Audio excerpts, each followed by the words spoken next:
There are some people in the world that go the extra mile, and this family has an incredible story of giving. I would like to welcome to the broadcast the non-singing Mike Bolton. That's me. Do you sing, though? I'm an usher. Oh, okay. So, yeah, I don't sing. Mike Bolton, welcome to the broadcast. Thank you, Hallerin. I'd introduce everybody that's around the console. Around the table, I have my oldest daughter, Katie Kaiser. And hi, Katie. Abby Blaylock, and my wife, Leanne Bolton. Now, Christy Altman said, I know you've been through a journey yourself, Hallerin, but you need to meet this family of givers. You need to hear their story. I said, bring them on. So thank you for being here today. Absolutely. Thanks for having us. What's your story? Well, I guess our story started in July of 2021 when Abby went for a routine physical and had some bruising on her legs and found out she had a rare bone marrow failure called aplastic anemia. Tell us about what happened. Yeah, I had been just feeling down, thought I was just out of shape, nothing out of the normal, pretty pale person, didn't think twice about it. Went on in like my dad just said, had bruises, wasn't sure what to explain with that. The doctor acted like it wouldn't be a big deal. We'll just run some labs, see what happens. I was 24 years old. I'd never had blood drawn before. They get some, they call me the next day and tell me to come to the cancer center at UT, which no one wants that call. We had been married a little over 6 months at that point, newlyweds, and you just look at each other and say, I don't know what's going on. I don't know what to do next. So what did they say was next? I got my very first platelet infusion that day. They did a bone marrow biopsy. So normal people have about 40% cellularity in their bone marrow, like their pipes. I had less than 5%. So I basically had empty pipes. They weren't replenishing what they should be doing. And so they said, we're going to try to monitor with some medications. I thought it was going to be a quick and easy process, maybe a couple weeks of medication, not really anything. And every conservative treatment that should have worked for me statistically didn't work. Is this a form of cancer? It's like leukemia without the cancer. So there's no cancer blasts. It's just truly my bone marrow one day just decided to completely quit working. So then you needed a bone marrow donation. Yeah, bone marrow transplant completely. Transplant. Mm-hmm. How does that work? So what they do is they do a conditioning with their own special serum that they use for aplastic anemia as well as chemo. So they completely brought me down to nothing, destroyed my immune system. You have to have a match to be able to do the bone marrow. Ideally, you have 100% match. Ideally, it's related. That's only a 1 in 4 chance. By the grace of God, I had that through Katie. So she was my donor for that process on Good Friday of April 2022. So Katie is, Katie? Oh, yeah. She's my older sister. Only sibling that I have. So did she say, I'm going to do it? How did you work the deal? I'll do your laundry. I mean, what was the... And Katie can speak to this some too, but of course, like as the older sister, and she's the nurse. So I'm the only person in the family it felt like that didn't really understand what's going on. I'm an engineer background. So she knew everything that I was going through from like step by step. And, when it's your loved ones, you want to do whatever you can. But ultimately, I think we all just kind of had this unspoken of if we get to that point, like we want to see if that's an option and if that's going to work for us. So what did you have to do to donate? You got to explain. Sure. Okay. So like she said, I'm the older sister. I'm the nurse. So from the time she got sick, I think I was more worried about her than she was worried about her. And there's nothing that we could do. I mean, we just watched her get sicker and sicker for months. And that's where my heart change happened. And my story and her story is that God was just working on my need for control and my need to be able to work things out because we couldn't do anything. And it was very difficult to sit and watch and just have to give that up and know that we wanted her well and we prayed that she would be well one day. So the opportunity presents itself when they decided it was time for a bone marrow transplant to test all the family.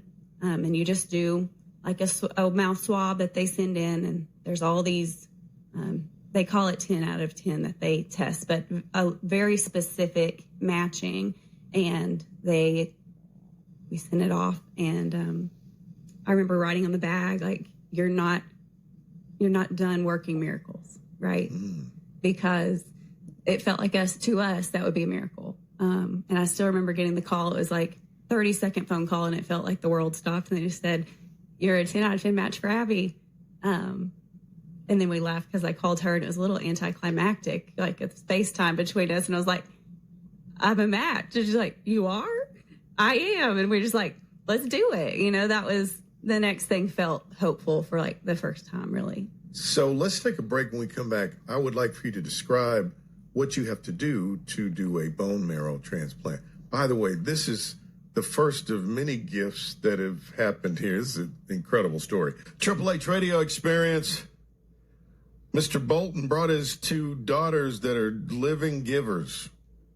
Livers and givers. Livers doesn't sound, that doesn't sound right. Living givers sounds better. So you find out you need a bone marrow transplant. Absolutely. Sis is a nurse. She's watching it happen, and she's like, we can't do anything. And then she goes, I want to donate. She turns out to be a 10 out of 10 match, FaceTimes you, and that's where we leave the story off. So we'll pick it up there. Okay. What do they just take you in and shop vac your bones and drop it over there? How does it work? Yeah. So you have to go through full physical workup. So that is super anxiety producing, because you know you're a match and you don't want them to find any reason that you can't do it. Right. So covered in prayer, everything went wonderful. That was April 1st. We had our transplant day April 15th.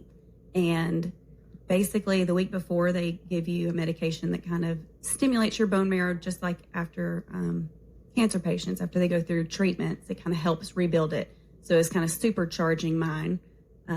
Then mine was in an OR, and they actually extracted it from the back of my hip bones.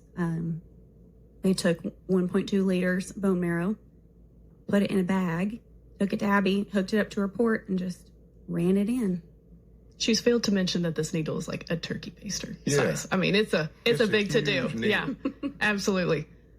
And they thought you might not be able to have children. Mm-hmm. You have a child. Absolutely. This year, Miracle number 2. Jude Michael, praise the Lord. Dad decided to give blood, platelets. Platelets, yes, sir. So what happened, Pops? So I decided I'd go give one time for Abby, and I went to Medic Regional Blood Center, and when I was checking in, the lady that was checking me in found out that Abby was my daughter, and said, well, my church had been praying for her. We knew that she was sick. And I was like, well, this is great. This is a great place. So I went and I donated my one time, except for I realized not many people donate platelets. Takes longer.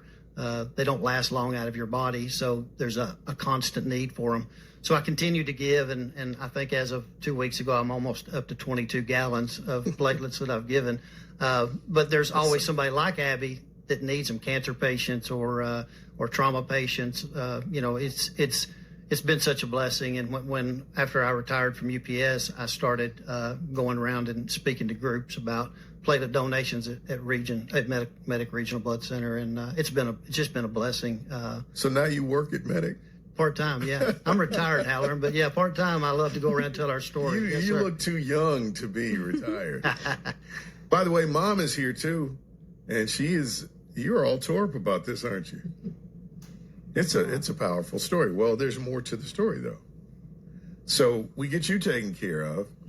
Dad's pumping platelets, going to work for Medic, and then older sis is at it again.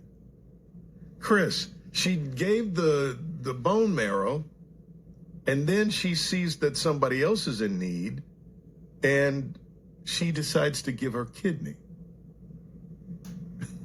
Tell me the story. So after Abby's experience, I think that what she went through, we all went through in our own way. And the biggest takeaway I had was just that God is faithful, even in the lowest points. He can be trusted, and he doesn't waste anything. And so I saw on Facebook a stranger had shared that their son needed a kidney. I am O negative blood type, and so universal donor as far as that goes. It listed the information and just said, call the transplant center and see what it looks like. I was home with sick girls that day. I have 2 girls of my own, and I just looked at them and I knew they'd be better in a couple of days. And I just couldn't imagine if it was me asking strangers to give of their own body for them to be healthy. It just broke my heart. And so I called that day, and they got the initial information from me, got everything started. And that night we were going to bed, and I told my husband, I said, well, here's a picture of this little boy, and I called today to see if I could give him my kidney. And he said, okay. And I said, we've just been there. I just felt like we've waited and we've hoped that there's a donor for Abby, and it ended up being me, and that was amazing. It's not his parents. They're not able to donate. And if it could be me, I think I'll know. I think God will make it clear to me. And he did. He did. So everything kept continuing looking favorable. We found out in April we were a match. At this point, I had still never talked with them. So I had seen this on Facebook, but I had never reached out to them saying, hey, I'm doing this, because I felt that I wanted to know it was all going to work out. But God can be trusted. I don't have to work it out. And in June, he wasn't able to go through transplant in the spring. We had to wait a little while. And so we had time to talk, and we just reached out and had some phone calls and would text every once in a while. And it just felt like we had this time to grow our relationship. And the initial, what do you say? I'm so excited to be able to do this for them. They are just so thankful. And so we just kind of got it out of the way. Like, thank you. You know, she said thank you, and I just said, I'm so happy to do it, and let's just leave it there, and let's just build some relationship from here. Today is your first day back at work. Mm-hmm. Yeah, I'm 5 weeks out this week, so I was able to donate to him. September 23rd was our surgery day, so he is still recovering. As you know, that process is lengthy. Ooh-wee. But I don't feel like I lost anything. And if anything, just like you have said, and like Dad and Abby have said, when you hear people are praying for you and how much people care for you when you are in a place that you need help, it's humbling, because I don't like to need help. But after surgery and after losing an organ, you do, and you just see how sweet people's hearts are and how God uses them to bless people.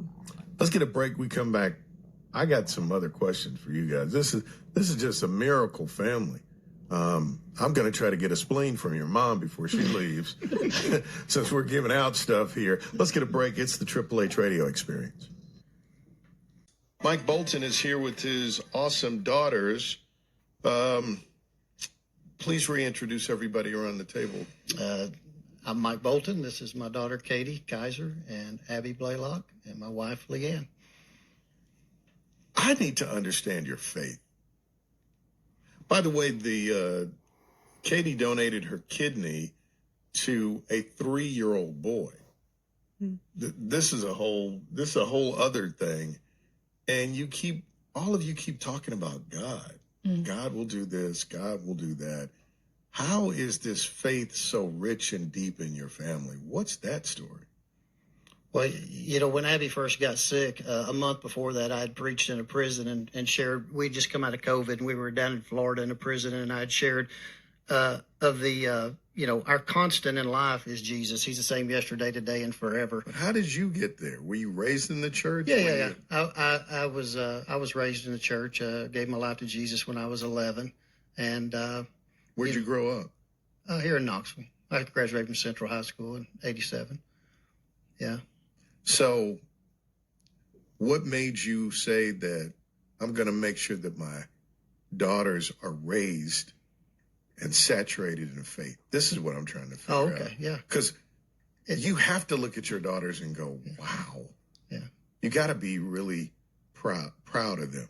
Oh, absolutely. Yeah. And So tell me about that faith journey of wanting your daughters to grow up with this kind of faith. when Leanne and I got married, that was our focus. We would have our children in church, and that we would teach them what the Bible says about Jesus and who He is, and that He's our way to God.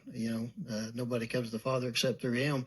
And they learned as children, through their Bible stories. And what church did you raise them in? We started at Central Baptist Fountain City. We're at Sevier Heights Baptist on Elko Highway now. Yeah. So, and probably their formative years were at Sevier Heights and raised up through there. And, we try to do trips. They've done mission trips, and we do ministries all over. And Abby's at Salem Baptist now. So we've been at some different churches in Knoxville, and but it was important, very important. Talk to me about how faith emerged in you. How old are each of you now? I'm 32. Okay. I'm 28. All right. So you're about the same age as my daughter. Talk to me about your faith journey, because it's really remarkable to see young people like this disconnected to their faith. Yeah. Like Dad said, we were raised in church and, accepted Jesus at a young age. And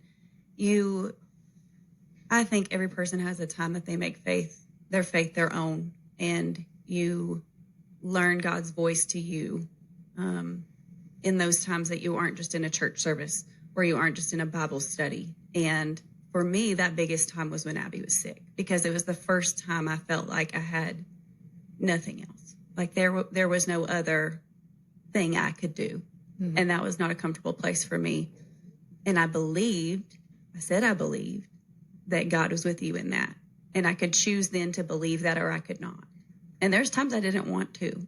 And I was angry and sad and just felt like it's such a loss, but what else did I have to believe in? And so I expressed that to him of, I don't believe it in my heart sometimes because it hurts too much, but I do believe that you're going to show up. And he did in so many ways. And that's what made it now, from that point, was probably the biggest time that it just... So this was your opportunity to take a theoretical faith and see it become practical, to put boots on the ground, tires on the road. This is real. It's not theoretical. It's not a Bible story. It's your story. It's not a Bible verse that you just send to someone. It's do you allow that to be what you really believe in? Mm-hmm. Now, what about you? People typically, Abby, can die from the condition you had. Mm-hmm. If you are undiagnosed, 7 out of 10 die in the first year. Jeez. Mm-hmm. So what was happening with your faith? So kind of like Katie said, everybody has their own journey. In high school, I realized that I had a lot of knowledge about God. You're an engineer. Oh, absolutely. Yeah. And so that was kind of more of my approach. And then I realized that I was just as lost as somebody who had never heard the gospel. And so realizing that there was a personal side of that is really what changed for me then. And kind of like, as soon as that diagnosis came in, my whole world stopped at that point. You can't go to church. You can't go to work. You're staying home. The only people that you see really are your husband and the hospital employees. And so kind of like Katie was saying, of when things change, besides, my husband was doing all of it. He was working. He was taking me to appointments. He was, trying to be our financial guy, my counselor, my caretaker, all these things. Besides that conversation and a few nurses or doctors that I would see as they would pass by, the only person else that I was clinging to was the Lord. And that's when it becomes personal, is when He's the only one who understands, and He's the only one who sees and knows. And early on, I think I even told my parents this, is like, it's okay if He doesn't heal me. And it's okay if the Lord doesn't cure me of this. If I walk in one day and somebody says, oh, you don't have aplastic anemia anymore, that'd be amazing. That's not what I'm praying for. I'm praying for Him to use, if this lasts 2 weeks or if this is going to be the end of my life, I want Him to be glorified in this, to work through it. I think a lot of people want a platform, and not many people want a carrying bridge to be that platform, but that's what it was for me. Pops, you cried in that truck driving around. Oh, yeah. Yeah. It was very, and I told you during the break, I told God when I found out that what Abby had, Very rare, and 7 out of 10 die within a year. I just told him it wasn't fair. Dads are supposed to be buried by their daughters, not bury their daughters. And he real quickly reminded me through a still small voice that the only reason I had access to talk to him is because he gave his son to die for me. And, there's no argument there. And I told you I'd preached that sermon in prison. I thought it was great for the prisoners, but really at that point it was, Mike, do you trust me? Do you believe I'm the same yesterday, today, and forever?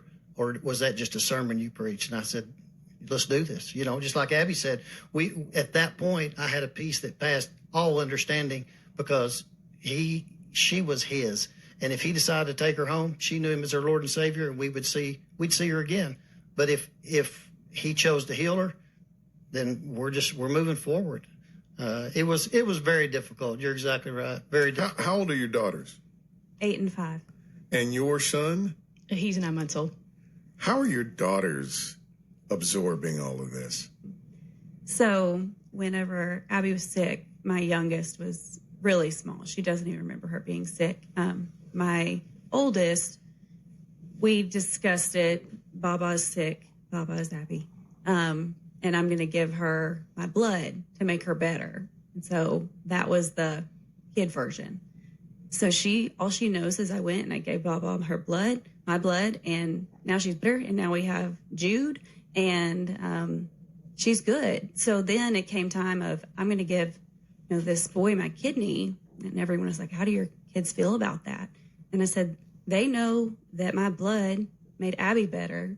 And they're like, if you have a kidney that can make him better, let's do it. Like, they think that's something that's normal now, which is great to me. And it's something that we're able to point back and say, God's going to work this out. And look how he answered our prayers. And so it's been a great way to show them. And I don't feel like I'm showing them, right? It's just I'm the vessel that the Lord is showing them just at a young age. If you feel led to give, ladies and gentlemen, however that is, you should give, right? Absolutely. And maybe we close by talking about what a blessing it is to give. Absolutely. How do you feel after giving platelets, giving a kidney, giving bone marrow? What does it feel like to give? Is it a beautiful thing? Oh, absolutely. It is just so humbling because you feel like you should be the one losing something. That's what it seems like. But you're gaining so much, and it just puts you in a vulnerable position. You have to go in and do surgery, and you don't feel great sometimes right after. And there's the physical, need that you have. But just letting people show up for you and show you how much they love you, and just knowing what the meaning behind the gift is, and looking back, both surgeries, feeling very close to normal within weeks. It's just incredible to see how our bodies can recover. And it feels like, hey, maybe God made it this way to where we can be generous to each other. And if you have something that your neighbor needs, don't withhold it from them. It's just been very beautiful. And I feel more blessed, honestly. I mean, I don't know how they feel as recipients, but I feel just as blessed, I will say, as I'm sure that they do receiving. Did you ever let your sister wear your clothes when you guys were growing up? No. Not often. No. Now you're wearing a blood. That's Blood, DNA, all the things. all that stuff. Thank you guys for coming and sharing this story. I was just going to say with platelets, it's just as important. The platelet donors and blood donors kept Abby alive for 8 months until Katie could come in and give her bone marrow, and they're just as big of heroes. And I'd never give a drop of blood in my life till Abby got sick because I didn't know. And if anything we could say today, whether it's kidney donation, platelet donation, blood donation, is somebody's in need. And it may be, you may get that call. We weren't expecting that call when we found out Abby was sick, but it changes everything when it's your family. And I guess it's something we can do, especially blood donation, platelet donation, what I talk about. It's something we can do very easily, just to give up a couple of hours. They used to apologize and say, we're sorry this takes a couple of hours for you to do. And I said, if Abby thought she could only be sick for a couple of hours, she'd take that and run with it, So what's 2 hours out of my day? It's saving somebody's life. And it's a big deal, Hallerin. And we just want to get that word out. I love the spirit that this family is drenched in. I love it. Chris, if you were a great producer, you'd have a Michael Bolton song queued up right now, and he would be singing some, "How am I supposed to live without you?" Something like that. You do that. Thank you for coming today. Thank you. Thank you for sharing Absolutely. your Thank you. story.